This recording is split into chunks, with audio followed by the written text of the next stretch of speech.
Good afternoon to the participants. I hope I'm audible. Can you hear me?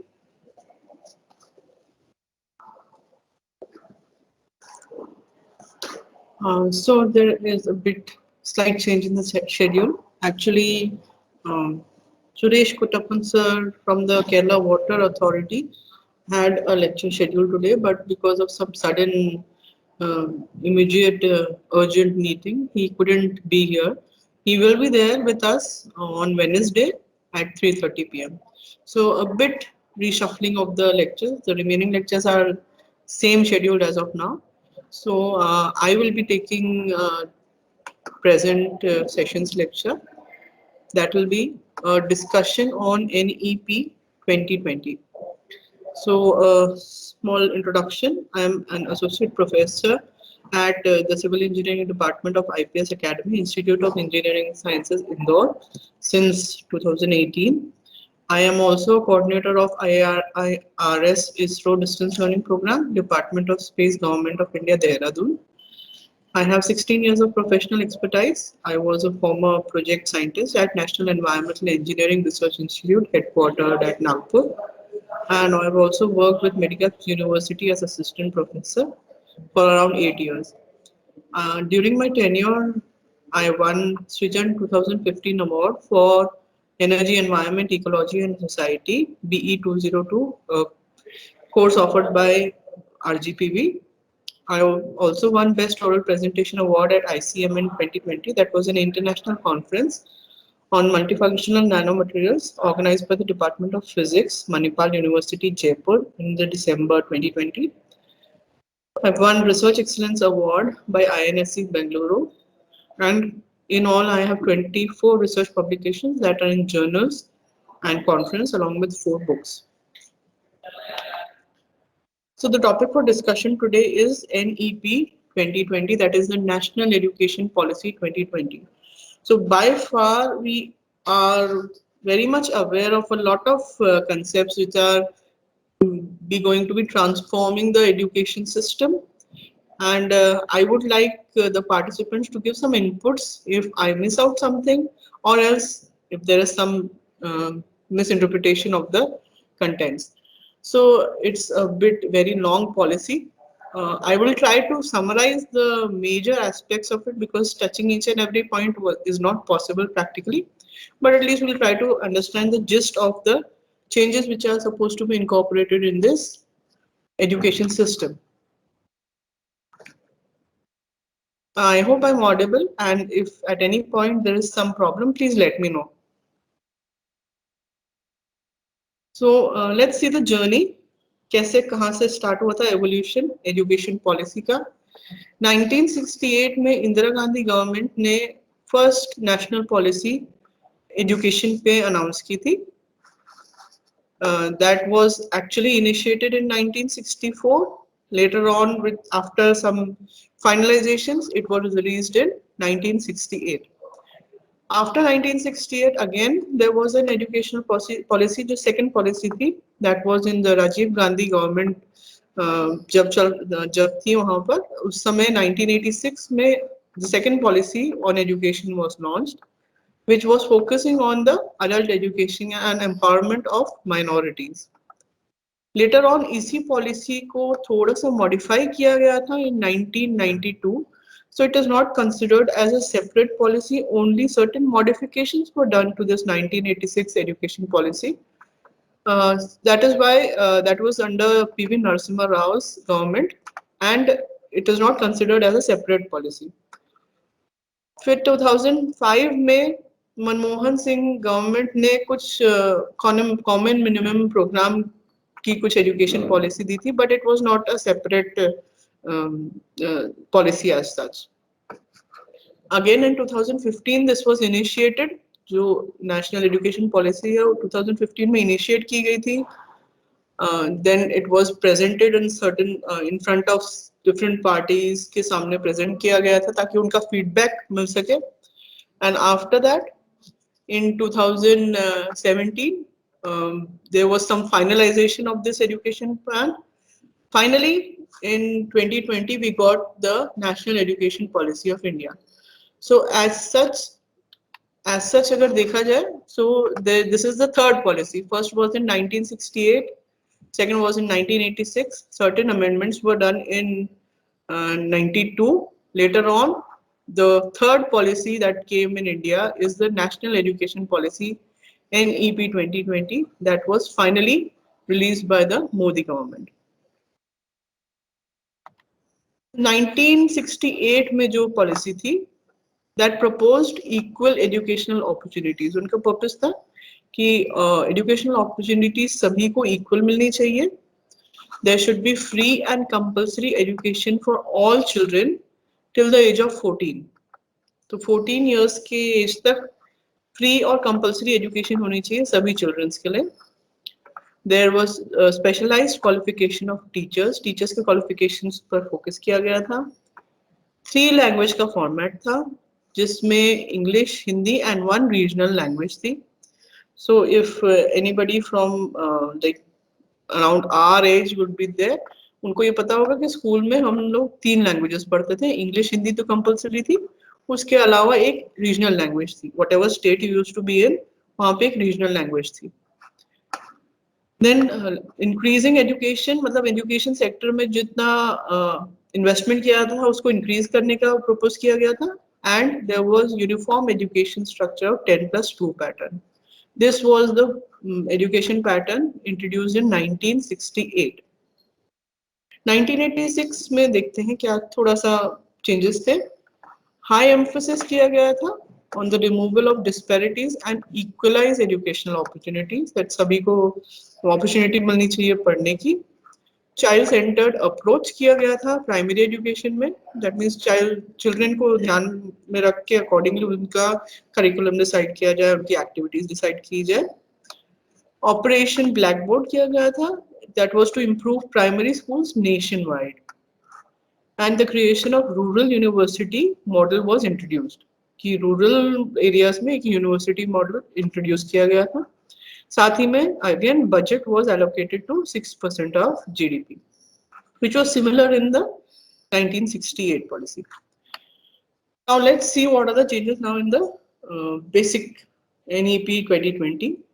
So this draft was basically released by the Ministry of Human Resource and Development in 2019. 2019 में से release किया गया था, जिसमें different bodies से उनके feedback, उनके inputs लिए गए थे. सो अराउंड 2 लाख सजेशंस आए थे from different gram panchayat, blocks, local bodies, districts. इन सब से इनका ओपिनियन लिया गया था. And then finally it came up in the form of this national education policy in July 2020. So July 2020 में finally हमें ये third India की national education policy milli, that will be replacing the previous education policy in 1986. मतलब जो 1986 तक form की गई थी पॉलिसी, उससे अब ये NEP 2020 जो रहेगा वो रिप्लेस कर देगा. So this NEP 2020 का एम क्या है? It aims to transform India's education system by 2040. Objective है कि पूरा एजुकेशन सिस्टम जो है इंडिया का, उसे ट्रांसफॉर्म करना है हमें by 2040. बिकॉज पॉलिसी तो 2020 में फॉर्म हो गई, बट उसको इम्प्लीमेंट करना, उसको प्रैक्टिस में लेके आने में it will take some time, and at least a decade is required to see some changes, and finally पूरा 100% ट्रांसफॉर्म करने के लिए at least 2 decades चाहिए.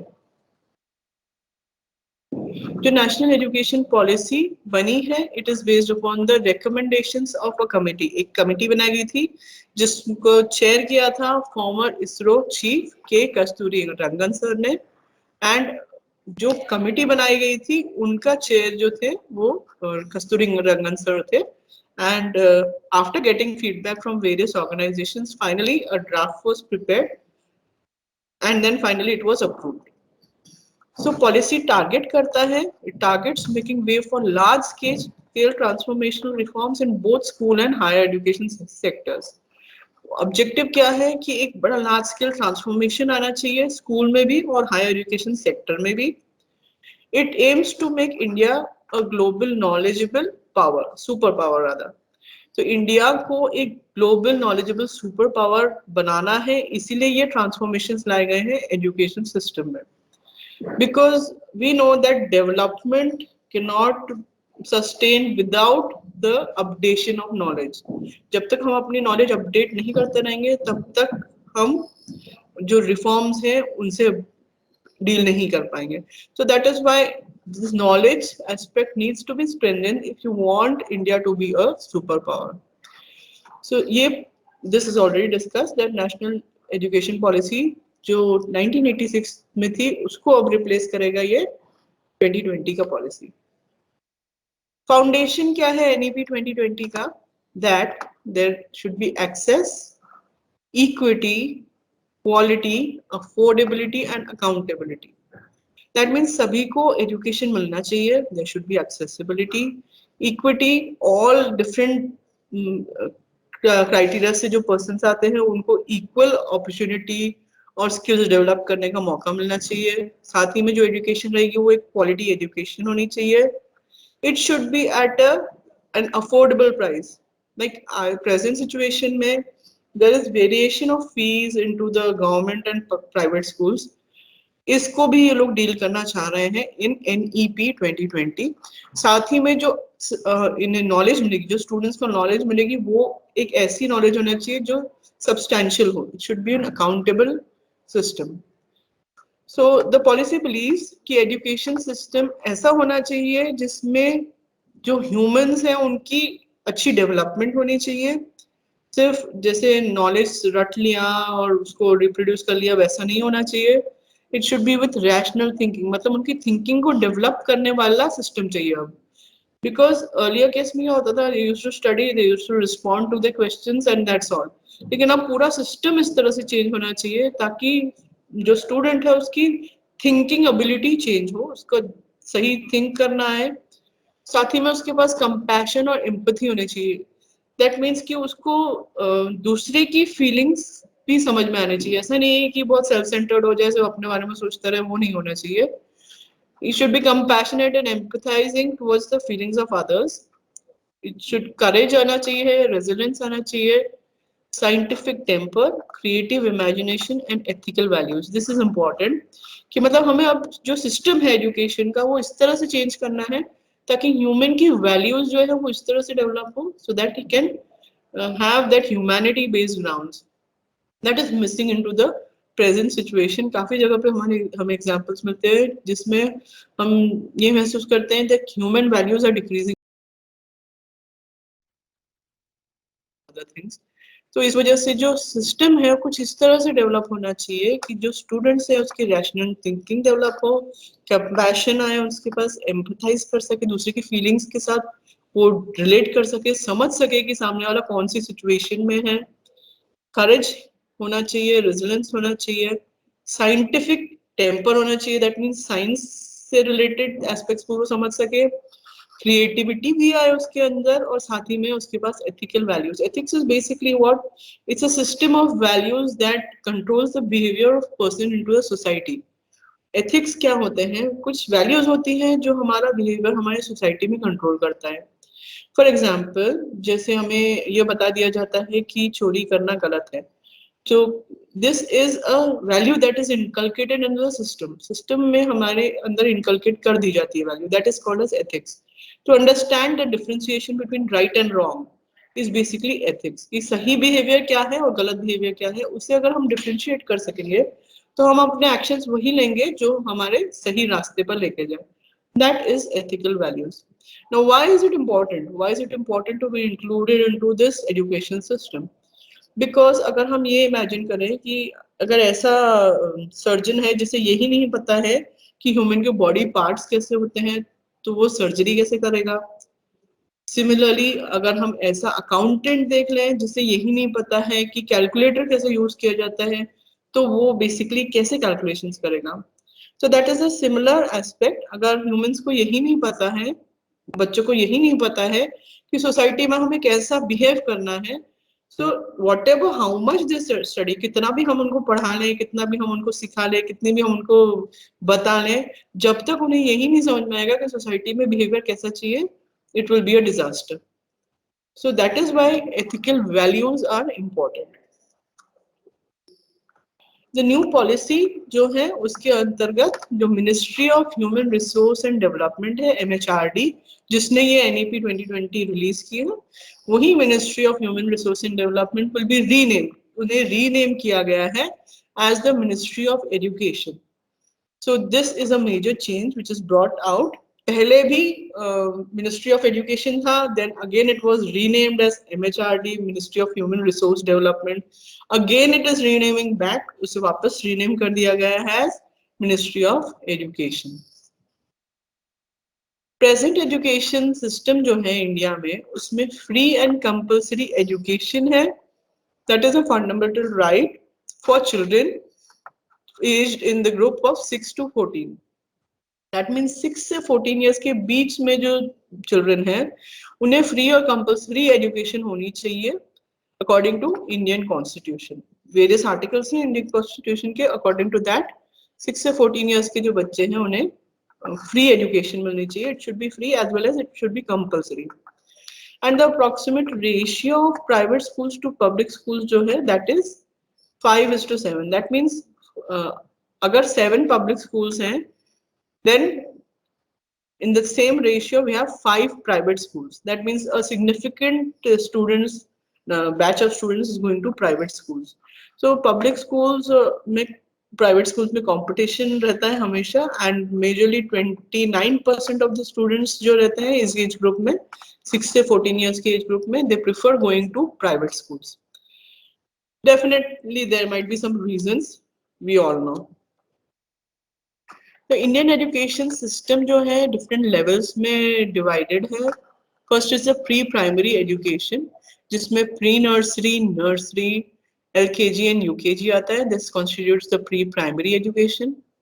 Then comes the primary, which is lower primary, 1st to 4th standard, upper primary, 5th to 8th standard. Then comes the secondary education, which is 9th to and 10th. Then comes higher secondary education, which is 11th and 12th. And then after that, there is higher education, that is undergraduate or bachelor's education, postgraduate or master's level, doctoral PhD level education, vocational education and training, and diploma programs. So इस तरह से 5 categories में divided है हमारा education system: pre-primary education, primary education, secondary education, higher secondary education, and then higher education. Now what is the focus? The सबसे पहला focus जो है NEP 2020 का, that is early childhood care and education. This is the foundation of the learning. अगर हमने foundation पर ही focus नहीं किया, अगर foundation strong नहीं रहा building का, तो we know what is going to be the end result. इसीलिए जो भी civil engineers रहते हैं वो foundations पर बहुत ज़्यादा focus करते हैं, because they want a stronger foundation. Why? Because foundation strong रहेगा तभी ही वो building sustain कर पाएगी for a longer duration. Similarly अगर चिल्ड्रन का फाउंडेशन ही स्ट्रॉन्ग नहीं रहा, फाउंडेशन एज में ही हमने उन पे कॉन्सेंट्रेट नहीं किया, तो जो फर्दर एजुकेशन रहेगी उसका फ्रूटफुलनेस घट जाएगा. That is why this NEP focuses a lot upon this foundation stage. So पहले क्या था, till the age of 6 years, 6 years तक there was no monitoring, no quality, nothing as such. And after 6 till 16, that is 10 years, ये जो 1st से 10th तक होता है, 10 years तक monitoring की जाती थी, and then they were evaluated. Although यहाँ पे भी monitoring हो रही है, but there was no significant focus upon how it should be done. And then after this 10th, there was +2 from the age 16 to 18. So this was a 10+2 pattern जो पहले follow किया गया था, किया जा रहा था 10th and 12th तक. Now what is the change? क्या change लेकर आया है ये NEP? It has divided this 10+2 pattern into 5+3+3+4.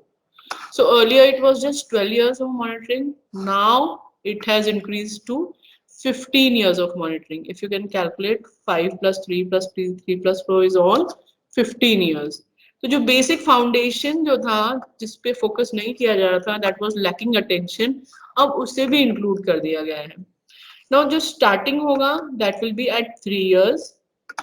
3 years का जो बेसिक फाउंडेशन रहेगा वो रहेगा, उसके बाद रहेगा next 2 years of first and second. But this is all included into this foundational stage, जिसमें I'll be discussing the features कि foundational stage के क्या features है. The next 3 years will be from class 3rd to 5th, including students of ages 8 to 11 years. This is called as a preparatory stage. इसे preparatory stage नाम दिया गया है. उसके बाद क्लास 6 से 8 तक 3 years का होगा. It is called as middle stage. And then after that from class 9 till 12th will be all called as secondary stage. So अभी जो हमने देखा, let's go back a bit. अभी जो हमने देखा pre primary, primary, secondary and higher secondary, इस तरह से 4 टाइप्स की ग्रेडिंग्स दी गई थी. This will all be dissolved into these 4 types: foundational, preparatory, middle and secondary. Now this higher secondary, ये सारे terms will be dissolved. उसकी जगह पे आ जाएगा foundational, preparatory, middle and secondary. Foundational constituting of these 5 years, preparatory constituting of these 3 years, middle again of 3 years and secondary will be of 4 years. So total अगर हम देखें तो 5 years means it starts with 3 years of preparatory stage, which is actually nursery, KG1 and KG2. That will be called as sort of play school. Play school, if let's go to these features now. First 5 years जो रहेंगे वो foundational stage रहेगा, जिसमें first 3 years जो रहते हैं वो play school जैसा किया जाएगा. प्ले स्कूल इसलिए क्योंकि अभी प्रेजेंट सिनेरियो में क्या होता है, जो लिटिल किड्स जो 3 साल के होते हैं उनको ऑलरेडी इतना बर्डन कर दिया जाता है that they have to learn poems, they have to start writing, they have to do what not. So a lot of burden is put on them. तो इस वजह से क्या होता है कि एकदम से बच्चे पे बहुत ज्यादा प्रेशर होने की वजह से वो he doesn't enjoy going to school and tries to run away from school. तो कई बार क्या होता है, बहुत सारे बच्चे प्रेशर में आके they start crying, they don't want to go to school. तो ये जो चीज है, जो उनका फियर है, जो उनका हेजिटेशन है, वो रिमूव करने के लिए ये 3 years जो रहेंगे basic, it will be focused as a play school. Play school में क्या होता है, बच्चे जाते हैं, खेलते कूदते हैं, they enjoy with friends and then they come back. So उससे क्या होगा कि बच्चे स्कूल में जाने के लिए प्रमोट किए जाएंगे. They will be attracted to go to school instead of running away from school. उनमें एक इंटरेस्ट जागेगा because now they have to go, they just have to play, अपने फ्रेंड्स के साथ खेले कूदे मस्ती करे and then they have to return. So इससे क्या होगा, उनका अटैचमेंट स्कूल से बढ़ाने की कोशिश की गई है. I would like to quote an example over here. Like India में तो ये पैटर्न अब भी आया है, लेकिन आउट ऑफ इंडिया ये पैटर्न बहुत पहले से ही फॉलो किया जा रहा है. Like I have a cousin in Australia and वो बताते हैं कि टिल 5 years ऑफ एज, बच्चों के जो 5 years होते हैं, this that is from this stage 3, 4 and 5, 3 years of this stage, वो लोग they don't have any school, they just send to the day care. Day care में उनको भेजा जाता है और डे केयर में बेसिक एक्टिविटीज क्या होती है, सिंपल प्ले एक्टिविटीज होती है. जैसे कुछ पेंटिंग करवा दी उनको, कुछ ब्लॉक्स दे दिए ज्वाइनिंग करने के लिए. It is basically activity based. They have so much number of activities. They don't teach children anything, कुछ भी नहीं पढ़ाते हैं. They just make them enjoy. आप सीखो लेकिन you do activity based learning. So this is being followed already at an international level. That is being trying to be incorporated into the national level. जो हमारी NEP बना रहे हैं अब, जो changes लेके आ रहा है NEP, that is keeping these things in mind कि student को हम एक attachment generate कर सके, एक interest generate कर सके, so that he has that willingness to go to the school instead of running away. So present situation में जो छोटे छोटे बच्चे होते हैं, they are too much burdened by writing work, by learning work, by memorizing poems and everything. That should be dissolved. और उसकी जगह एक activity based approach होना चाहिए जिसमें students बस enjoy कर सकें. That will be done in these 3 years in the form of anganwadi, preschool या बाल वाटिका, जो भी नेम दिया गया है, जिसमें बेसिकली क्या रहेगा, कोई एग्जाम नहीं होगा और प्ले ग्रुप जैसा एनवायरनमेंट होगा. इसी को क्रिएट करने के लिए टीचर्स को भी एक स्पेशल ट्रेनिंग दी जाएगी ताकि वो स्टूडेंट्स को उस तरह का माहौल दे सके. So all this is being discussed into this NEP 2020. Along with that, जब स्टूडेंट यहाँ से, that is the basic 3 years जो अभी प्रेजेंटली नर्सरी KG1 और KG2 है, उससे निकलता है, उसके बाद जाता है फर्स्ट एंड सेकेंड में. Again these 2 years will be having no exams. यहाँ पे कोई एग्जाम नहीं होगा और साथ ही में इजीली बच्चा थोड़ा बहुत लर्न करते करते वो निकल जाएगा इस क्लास से। सो यहाँ पे क्या होगा, केवल प्ले स्कूल होगा। इसके बाद जो 2 years होंगे फर्स्ट एंड सेकंड में, he will be taught he or she will be taught certain things, but उसमें बहुत प्रेशर नहीं होगा, जस्ट इंजॉय करते करते वो थोड़ा बहुत सीख ले। और एक्चुअली बच्चे जब ग्रुप में जाते हैं, when they see each other speak, वो ऑटोमेटिकली सुनते सुनते they catch things up, so it is easy for them to learn. Then again it would be a no exam thing जिसमें बहुत ज्यादा परफॉर्मेंस प्रेशर क्रिएट ना हो बच्चे पे। तो यहाँ पे 5 years पूरे कंप्लीट हो जाते हैं स्टूडेंट के। The next stage is this 3 year stage, जिसमें क्लास 3 से 5th तक की स्टेज होती है of corresponding to students of age 8 and 11 years. So exam यहाँ पे इंट्रोड्यूस किया जाएगा। They will be now introduced to this exam, जिसमें अगेन बहुत ज्यादा प्रेशर नहीं होना चाहिए, so that they can deal with that thing. Activities रहेंगी, लेकिन उसके साथ थोड़ी सी स्टडी भी अब बढ़ा दी जाएगी। यहाँ पर मदर लैंग्वेज में स्टडी को बहुत फोकस किया गया है। सो यहाँ पर बेसिक फोकस क्या है कि सर्टेन स्टेजेस में क्या होता है, स्टूडेंट एक अलग लैंग्वेज, जैसे we are very conversant with English, but otherwise there are a lot of people who are not very comfortable with English, जिनको इंग्लिश कंप्लीटली बहुत अडेप्ट नहीं कर पाते हैं। Sometimes they need a mixture of English and Hindi, because क्या होता है कि Hindi is the basic mother tongue, मतलब घर में जो हम जिस भाषा में बात करते हैं, that basically touches our heart, that is close to our heart. I would like to give an example of a story. So Akbar और बीरबल का दरबार होता है, उसमें एक बहुत ज्ञानी पर्सन आता है और वो कहता है कि मुझे बहुत सारी लैंग्वेजेस आती है, से 20-25 लैंग्वेजेस आती है। सो आपके दरबार में से कोई अगर एक इंटेलिजेंट है तो वो मुझे ये बताएं कि मेरी मदर टंग क्या है, what is my mother tongue. तो 20-25 लैंग्वेजेस का उसने लिस्ट बता दिया, अब इसमें से आप बताइए कि मेरी मदर टंग क्या है। So any of the participants, do they know कि how would they find out कि मदर टंग कैसे होती है? I don't know whether you all are listening or not. So finally Birbal, as usual, he's a very intelligent guy. तो वो solution लेकर आता है। सो वो कुछ सिपाहियों को जाके बोलता है कि इस जो आदमी है उसको जाके पकड़ो और खूब सारा पिटाई करो उसकी। तो जब वो पकड़ के उसकी पिटाई करने लगते हैं तो फाइनली वो हे प्रभु मुझे बचाओ, हे प्रभु मुझे बचाओ, इस तरह से चिल्लाने लगता है। सो बीरबल कहते हैं यही उसकी मदर टंग है। क्यों? क्योंकि मदर टंग वो चीज होती है जो हम, जिससे हम अपने इमोशंस एक्सप्रेस कर सकते हैं। अगर परेशान हो, ट्रबल्ड हो, भगवान को याद करना है, या if you want to express our love and feelings, that is our mother tongue, जिसमें हम इजीली अपने आप को एक्सप्रेस कर सकते हैं।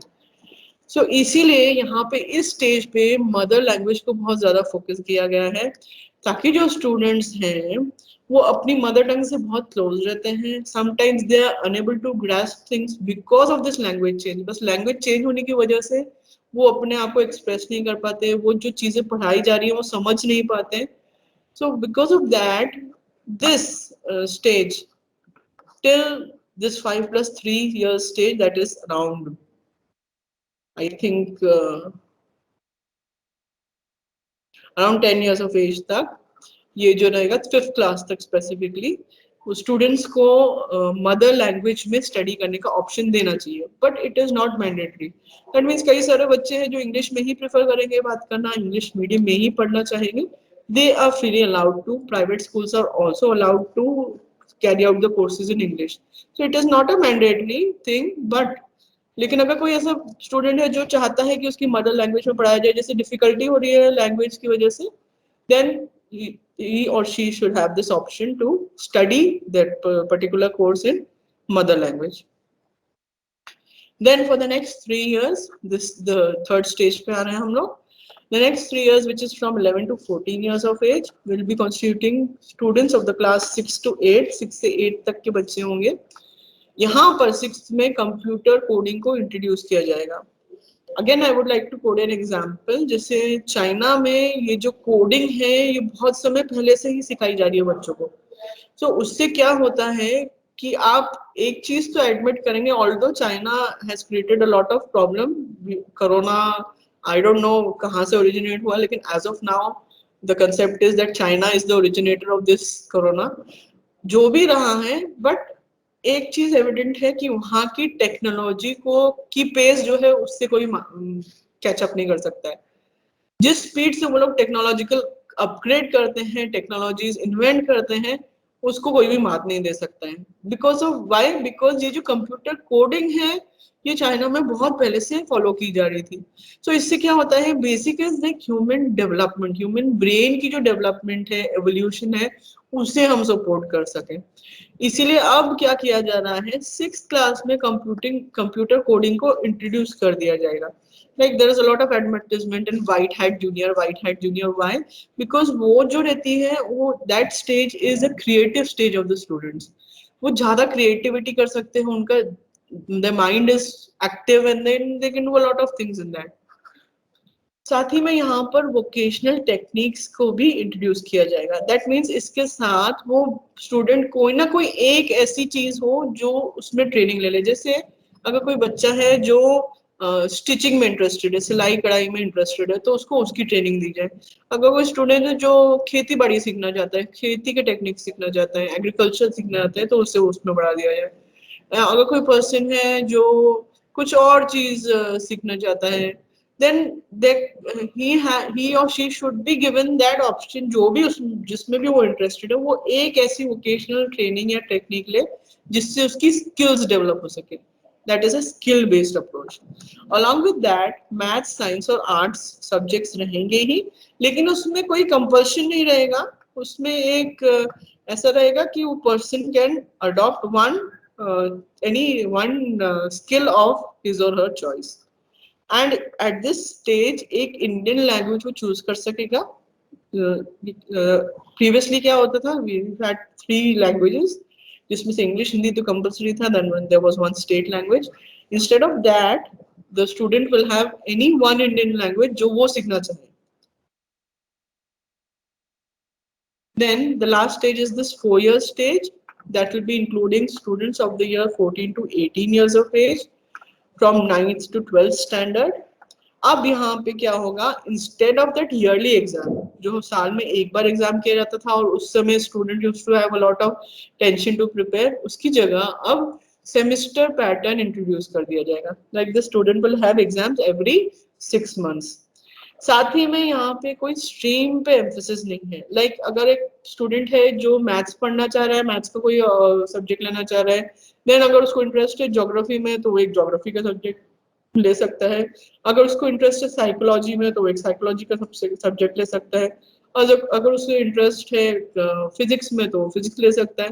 तो यहाँ पे जो स्ट्रीम है, जैसे पहले हम सीखते थे, जैसे मैथ्स अलग स्ट्रीम होती थी, साइंस अलग, मतलब कॉमर्स अलग होती थी। We used to have maths with biology और we used to have maths with any other subject.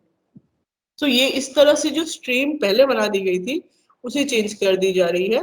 There is no specific stream, the student can have subjects of his और her choice. अपनी choice से वो subject opt कर सकते हैं। एक खिचड़ी बना सकते हैं, एक मैथ्स एक साइंस का सब्जेक्ट ले लिया, एक साइकोलॉजी का ले लिया, एक ज्योग्राफी का ले लिया और एक कॉमर्स का ले लिया। दे can do any mix and match combinations, कि जितना चाहिए जो चाहिए वो ले सकते हैं। सो यहाँ पे बिल्कुल स्ट्रीम्स पूरी तरह से डिसॉल्व कर दी जाएगी। It's like a buffet, buffet system में आपको जो चाहिए वो आप जाके परोस के खा सकते हो। उसी तरह से ये सिस्टम बनाया गया है। There will be multiple subjects of interest जो स्टूडेंट ऑप्ट कर सकता है। साथ ही में उनकी क्रिटिकल थिंकिंग के ऊपर फोकस किया जाएगा कि वो ऐसा नहीं है कि से फॉर एग्जाम्पल भगत सिंह जी ने क्या किया था कि उन्होंने कोई भरी सभा में बम फोड़ दिया था। सो उसमें ये तो पहले क्या किया जाता था, आपको सिर्फ बताया जाता था, you were just told this story कि ऐसा ऐसा किया। लेकिन अब इस स्टेज पे क्या किया जाएगा कि आपको तो स्टोरी बताई ही जाएगी, लेकिन उसके साथ में आपकी एनालिसिस भी स्ट्रॉन्ग कर दी जाएगी। तो इसमें आपको क्रिटिकल थिंकिंग होनी चाहिए कि अगर उन्होंने बम फेंका तो क्यों फेंका, अगर वो बम नहीं फेंकते तो क्या होता और उन्होंने फेंका तो क्या होता. So there is this critical thinking कि what would have happened if such incidents wouldn't have happened, या उनको फेंकना चाहिए था या नहीं फेंकना चाहिए था, कुछ इस तरह से. So this was just an example so that the student can develop the critical thinking that why is it done. Not just कि उन्होंने कर दिया तो हमको एक्सरसाइज से ही लर्न करना है, इसमें क्रिटिकल थिंकिंग भी आनी चाहिए to have an analysis. Any one foreign language can be included इस चीज में. They can have any one foreign language, कोई भी एक फॉरेन लैंग्वेज वो स्टडी कर सकते हैं, French, German, Japanese, anything as such. But यहाँ पे प्रेजेंटली जो मैंडरिन है that is a Chinese language that is not included into this thing. As of now present situation में यही है कि उन्होंने मैंडरिन को एक्सक्लूड कर दिया है इस लिस्ट ऑफ फॉरेन लैंग्वेजेस में.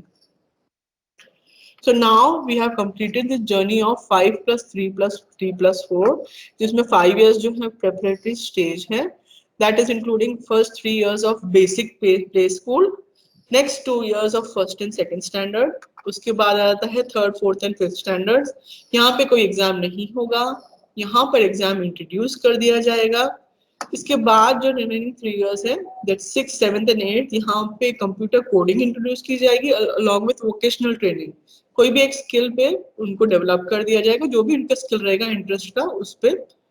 एंड देन जो last 4 years that is 9, 10th and 11th and 12th, यहाँ पर अब सेमेस्टर पैटर्न रहेगा एग्जाम का. स्ट्रीम नहीं है, कोई भी सब्जेक्ट ले सकते हैं अपनी चॉइस का. क्रिटिकल थिंकिंग डेवलप होनी चाहिए और साथ ही में एक फॉरेन लैंग्वेज ले सकते हैं. So instead of annual exams every year, जैसे मैंने अभी बताया आपको कि पूरे साल में एक जो मेन एग्जाम होता है उसकी जगह there will be certain regular intervals जहाँ पे एग्जाम्स कंडक्ट किए जाएंगे. 10th और 12th बोर्ड के एग्जाम्स वैसे ही होंगे, लेकिन यहाँ पे उसका पैटर्न थोड़ा सा इजी कर दिया जाएगा. That will be taken twice a year, साल में 2 बार they can opt for this exam, and it will have 2 parts, objective as well as descriptive. एक objective section रहेगा और एक descriptive section रहेगा. Universal standards of learning and regulation बनाए जाएंगे public और प्राइवेट स्कूल्स के लिए. दैट मीन्स कि ऐसा नहीं है कि कोई प्राइवेट स्कूल बहुत ज्यादा हाई लेवल की स्टडी करा रहा है, कुछ इंटरनेशनल स्टैंडर्ड्स है, कुछ सीबीएसई है, कुछ स्टेट लेवल है. So there is a lot of hotchpotch now, जिसको डिसॉल्व कर दिया जाएगा. There will be single universal standard. India के जो सारे स्कूल्स हैं उनको एक स्टैंडर्ड पर लेकर आया जाएगा, पब्लिक के लिए और प्राइवेट स्कूल्स के लिए, सभी के लिए. एंड अलॉन्ग विद दिस जो क्या फीस पैटर्न है, जो फीस आज की डेट में ऑर्गेनाइजेशंस अपनी मर्जी से चलते हैं, उसके लिए स्लैब्स बना दिए जाएंगे. Like this category of school will have, for example, will be having fees between 20 to 30,000 only. उसके बियॉन्ड अगर बहुत कैटेगरी चेंज होगी उसके बाद, for example, there will be a slab decided for the fees. I just quote an example, इसका मतलब ये नहीं कि ऐसा ही होगा, but there will be some standards for regulations in public and private schools. दोनों के लिए ही कुछ standards बनाए जाएंगे, जिसके हिसाब से एक universal system create किया जाएगा education का, instead of this variations which is happening into the education right now. Report card जो बनाए जाएंगे उसमें 360 डिग्री होलिस्टिक प्रोग्रेस कार्ड होगा. दैट मीन्स एक स्टूडेंट जो है वो पहले केवल टीचर असेस करती थी उसका परफॉर्मेंस, लेकिन अब टीचर असेसमेंट के साथ साथ उसको खुद को भी असेसमेंट देनी होगी कि मैं अपने आप को किस लेवल पर रखता हूँ. उसके अलावा उसके फ्रेंड्स, उसका पीयर ग्रुप, उस पे उसकी भी असेसमेंट होगी, उनका भी फीडबैक होगा. साथ ही में उसकी एक स्किल बेस्ड होगी. जैसे कोई पर्सन फिजिकली एक्टिव होते हैं तो वो उसकी जो फिजिकल एक्टिविटी है उसके लिए भी उसको ग्रेडिंग दी जाएगी. उसकी जो स्किल्स रहेगी उसके लिए, जैसे कोई बहुत अच्छा गाता है तो उसके लिए हम आज की डेट में कुछ भी उसको ग्रेडिंग नहीं देते हैं, लेकिन अब इसके बाद जो 360 डिग्री प्रोग्रेस कार्ड होगा उसमें उसकी कोई टैलेंट है उसके भी ऊपर भी ग्रेडिंग दी जाएगी, कोई वोकेशनल स्किल है उसकी, उसके ऊपर भी उसको ग्रेडिंग दी जाएगी, स्टडीज के ऊपर भी दी जाएगी, उसके पीयर ग्रुप्स का भी उसका व्यू लिया जाएगा, और साथ ही में उसका खुद का व्यू अपने बारे में.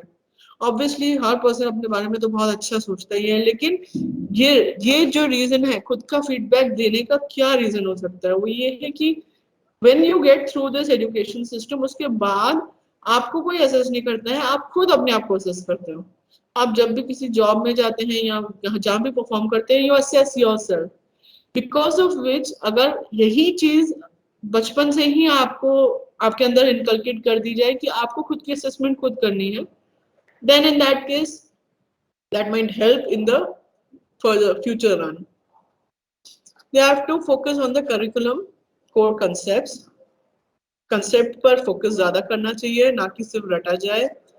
यूनिवर्सलाइजेशन होना चाहिए एजुकेशन का, from early childhood care education to secondary level.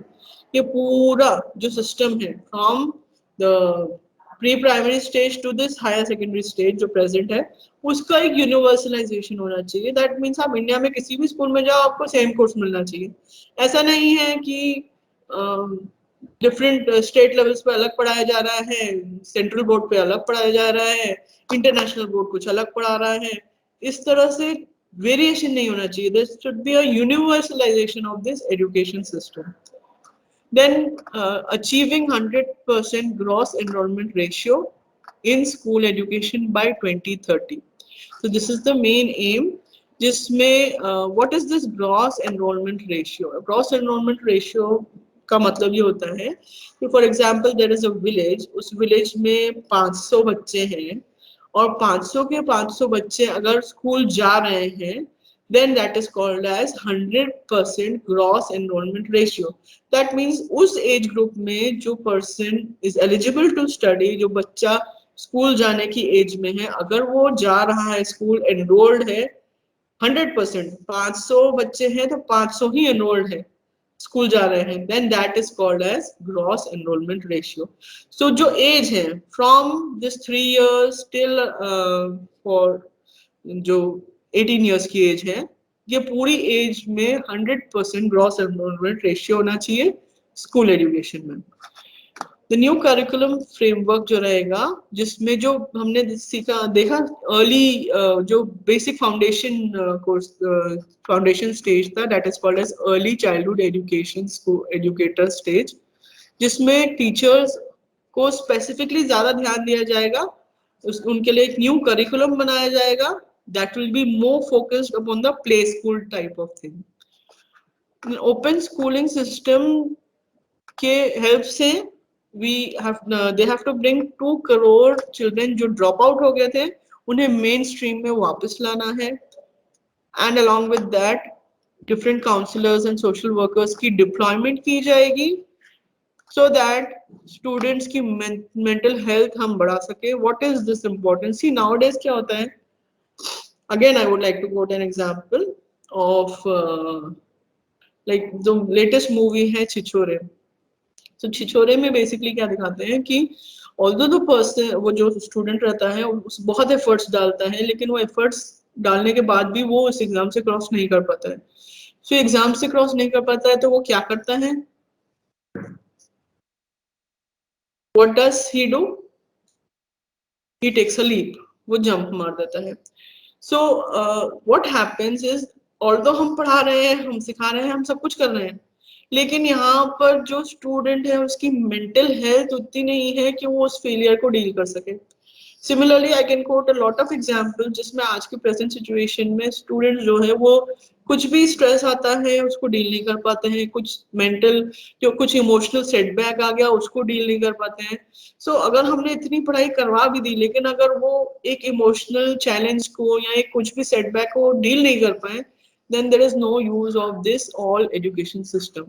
That is why this is really need that this problem should be addressed at the most priority, जिसमें आज की डेट में बहुत सारे स्टूडेंट्स हैं जो इमोशनल सेटबैक को डील नहीं कर पाते हैं। And mid day meal scheme को एक्सटेंड कर दिया जाएगा, that should include breakfast as well.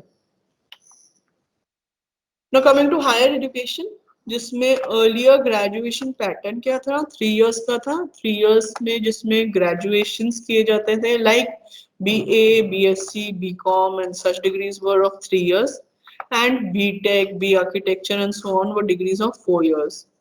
Now this will be replaced, इसे replace किया जाएगा by 4-year graduation irrespective of subjects। Arts ले रहे हैं, साइंस ले रहे हैं, कॉमर्स ले रहे हैं, टेक्निकल सब्जेक्ट्स पढ़ रहे हैं, what ever it might be, now the graduation will be 4 years at least, and it will be no specialization. कुछ स्पेशलाइजेशन नहीं होगी, जैसे हमने अभी देखा बफे सिस्टम था, जो भी हमें पसंद आ रहा था वो हम लेते जा रहे थे अपनी प्लेट में, उसी तरह से ग्रेजुएशन में भी कुछ स्पेसिफिक स्पेशलाइजेशन नहीं होगा.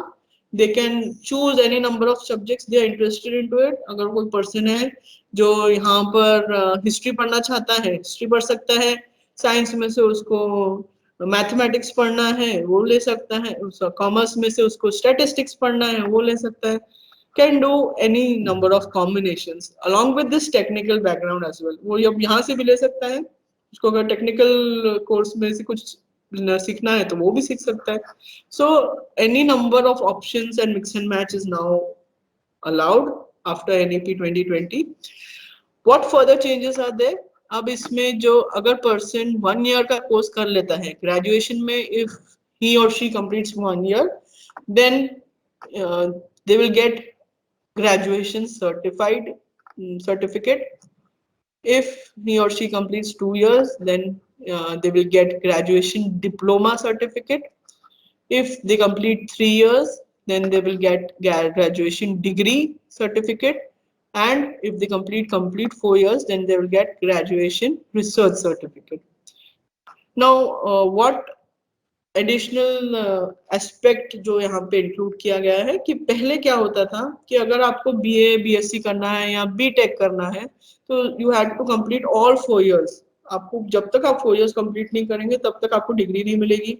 या अगर किसी रीजन से आप सेकेंड ईयर में ड्रॉप आउट कर जाते हो, थर्ड ईयर में ड्रॉप आउट कर जाते हो, कुछ समय बाद 4-5 साल बाद फिर से उसको रिज्यूम करना चाहते हो, then you have to do it again from ABC. आपको फिर से फर्स्ट ईयर से स्टार्ट करना होगा. इस चीज को डिसॉल्व कर दिया गया है. उसकी जगह मल्टीपल एंट्री एंड एग्जिट का ऑप्शन दे दिया गया है. मल्टीपल एंट्री एग्जिट का मतलब ये होता है कि अगर पर्सन 1 year ग्रेजुएशन सर्टिफाइड का सर्टिफिकेट ले लेता है, किसी रीजन से वो कंटिन्यू नहीं कर पाता है, may be because of financial background और फैमिली कंडीशंस, कुछ समय बाद अगर उसको मन करता है कि मैं 5 साल बाद वापस रिज्यूम करना चाहता हूँ, अब मेरी condition stable, I want to have that degree completed, तो वो यहाँ से सेकेंड ईयर से ज्वाइन करके कंप्लीट कर सकता है. So multiple entry and exit कर सकता है.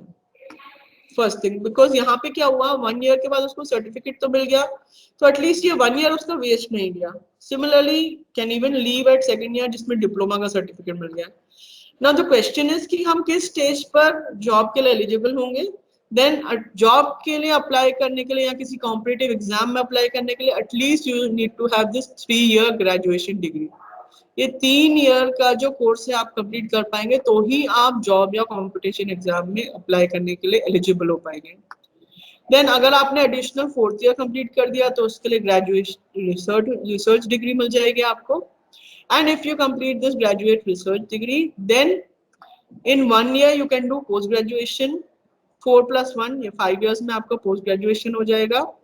और अगर आपने यहाँ पे 3rd year पे ऑप्ट आउट कर दिया, you went out and you didn't continue this 4th year, फिर कुछ समय बाद आप बोलोगे कि मैं PG करना चाह रहा हूँ, then you have to do this post graduation course for 2 years. So all in and all if you complete this 4 year, एक एडिशनल 1 year का स्टडी करके you will get the post graduate degree. And if you opt out at this 3rd year, then you have to do at least 2 years post graduation to get the degree. अब इसमें एक और important point है जिसमें MPhil जो है उसे discontinue कर दिया गया है. दैट मीन्स इसके आगे MPhil की कोई डिग्री नहीं रहेगी. PhD will be 4 years minimum. ना हायर एजुकेशन में होलिस्टिक और मल्टीडिसिप्लिनरी एजुकेशन को इंक्लूड किया गया है अंडर ग्रेजुएट प्रोग्राम्स में with multiple exit options and the degree will be 3 to 4 years. ये मैंने आपको बता दिया. What does it mean? Master of philosophy को डिसकंटिन्यू कर दिया गया है. Post graduate programmes will be 1 or 2 years as already explained. The national testing agency एक एंट्रेंस एग्जामिनेशंस का यूनिफॉर्म पैटर्न रखेगा जिसमें apart from JEE and NEET there will be a common entrance exam. Then establishment होगी academic bank की जिसमें credits को facilitate किया जाएगा कि वो ट्रांसफर कर सके उन क्रेडिट्स को. दैट मीन्स जो आपका क्रेडिट बेस्ड सिस्टम होगा, you can transfer those credits to other courses as well. Then multidisciplinary education and research universities को सेटअप किया जाएगा for global standards. That means they are focusing on bringing the international university, for example say Oxford University है, उसकी एक branch India में खोलना चाह रहे हैं, उसको उनको परमिशन दी जाएगी. नॉट नेसेसरी कि हम हर यूनिवर्सिटी को परमिट करें. टॉप 50 यूनिवर्सिटीज की ब्रांचेस को परमिट किया जाएगा कि इंडिया में वो आके अपने एक्सटेंडेड ब्रांचेस रख सकें, जिसमें कुछ स्टूडेंट्स अगर जाना चाहें, दे वांट टू स्टडी. अभी प्रेजेंट सिनेरियो में क्या होता है, if students want to go for an international course, उनको वहीं पे जाके सीखना है. They want to have an affiliation from London university, उनको वहीं पे जाके सीखना है.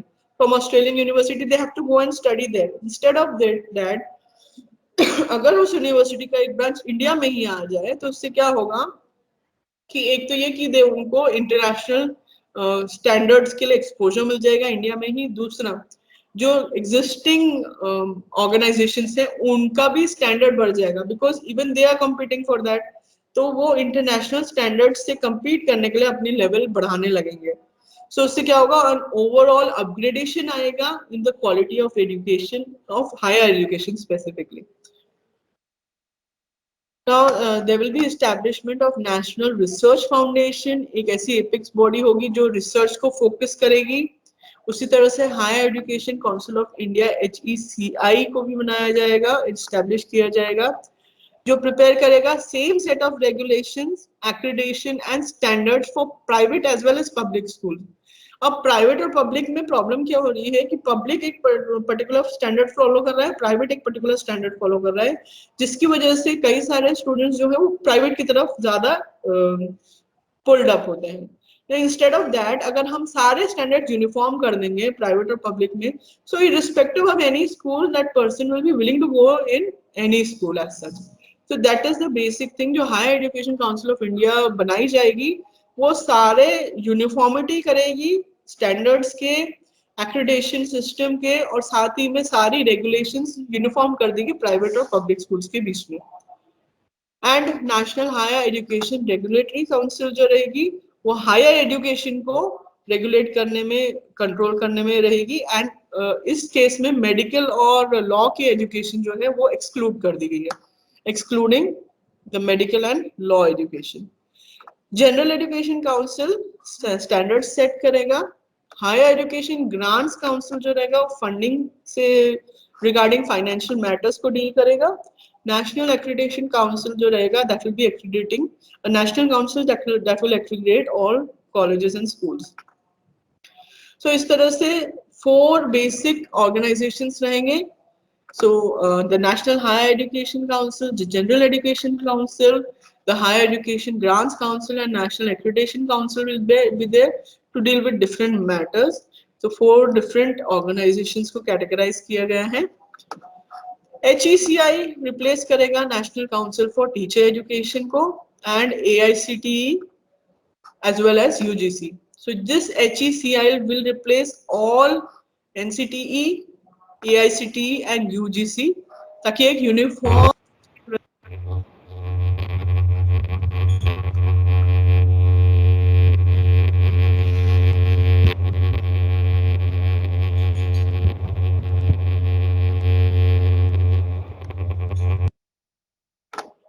ताकि एक यूनिफॉर्म सिस्टम रहे जिसे सारे स्कूल्स एंड कॉलेजेस फॉलो करें. एंड अब ये एफिलिएशन सिस्टम जो था यूनिवर्सिटी के लेवल का, उससे भी फेज आउट कर दिया जाएगा.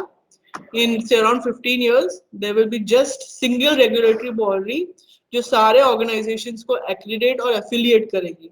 Instead of this different types of AICTE, UGC अलग-अलग accreditation मिल रहा है, उसकी जगह एक uniformity आ जाएगी, जो एक single affiliation system होगा जो सारे educational bodies को affiliate करेगा.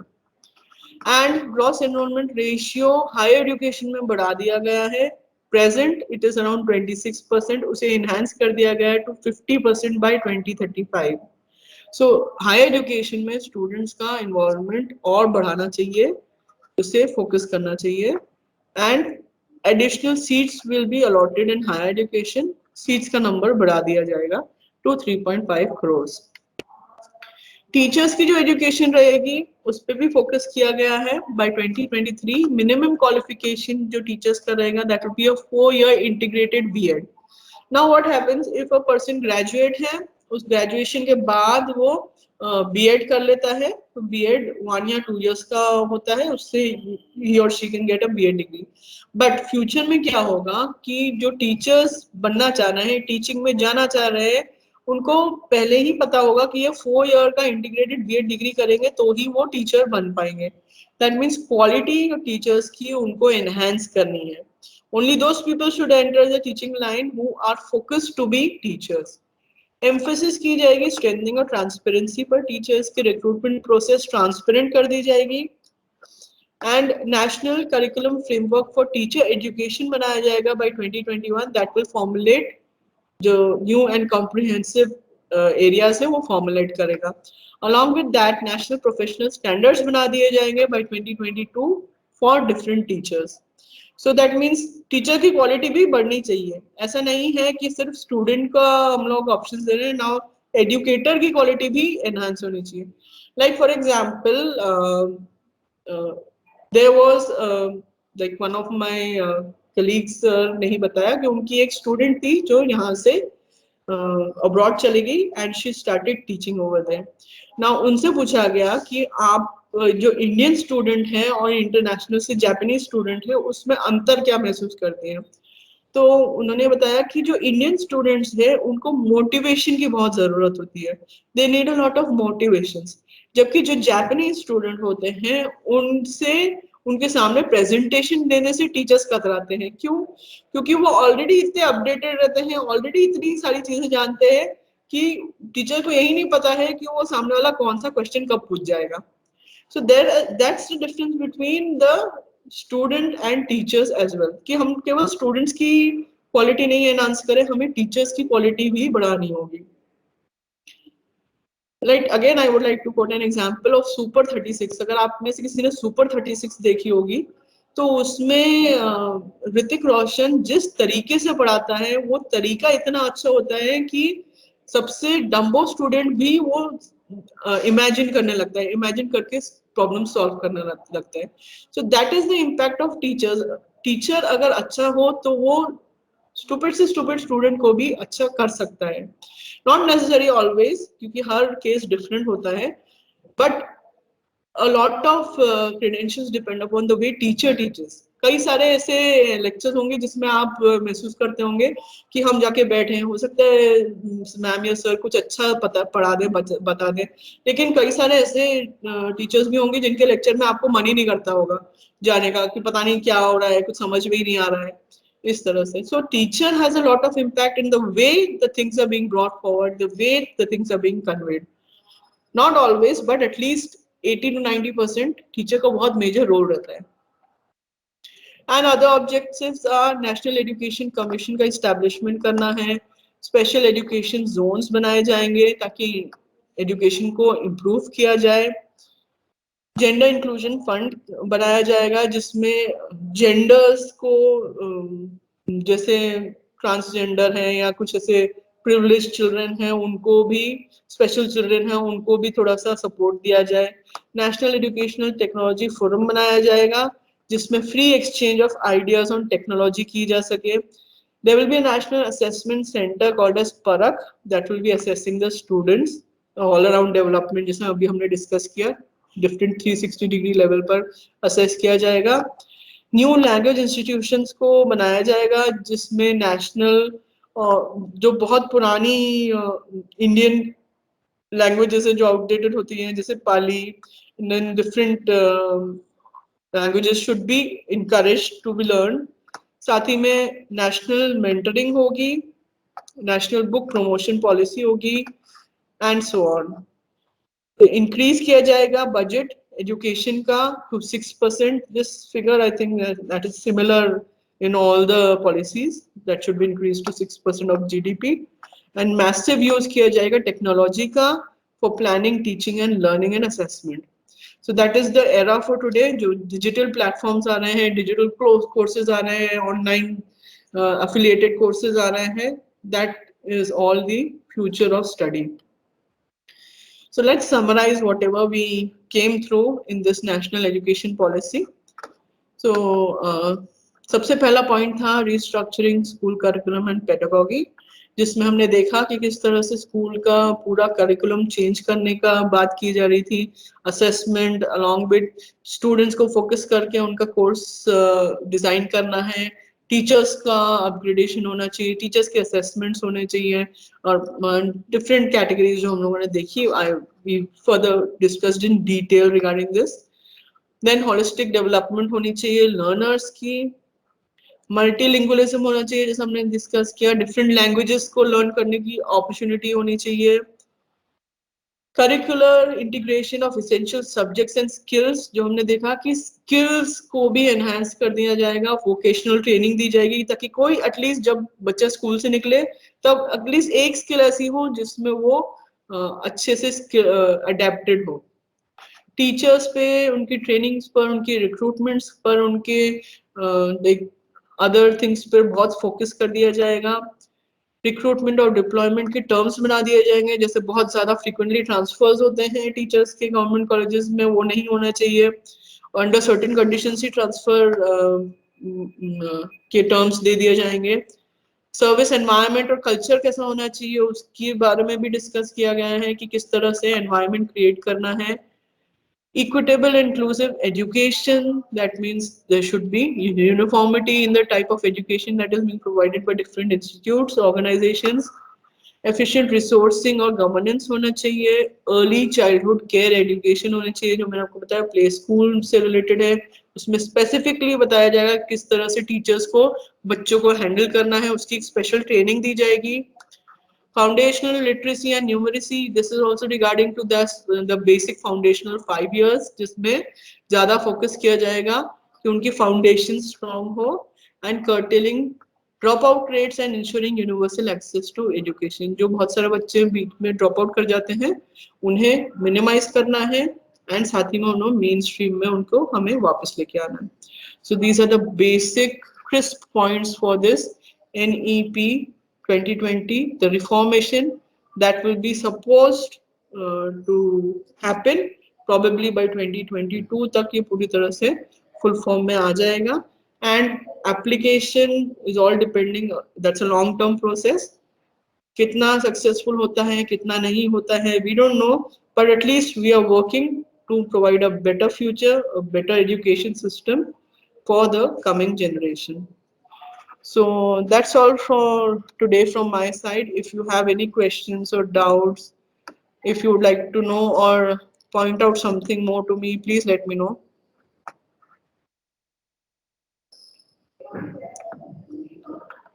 So I think you got the links, feedback links तो आपको मिल गई होगी आज के लिए।